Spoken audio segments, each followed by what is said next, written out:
versus race number 16. Next category, two-team mixed. On lane number 1, we have Crimson Dragons and we have the Philippine Titans and the Philippine Marines on one boat on lane number 2. Bam, bam. Sinong timon sa sa atin? PDRT.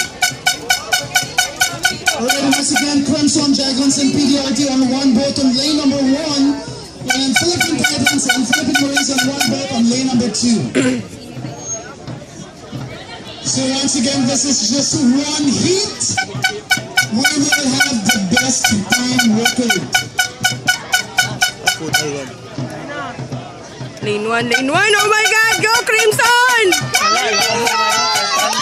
Go Crimson! Lane number 2, Philippine Titans and Hindi makatigat lang, oh. Dapat mag-rusting. Pick up lang. Pick up! lane number 2 still leading.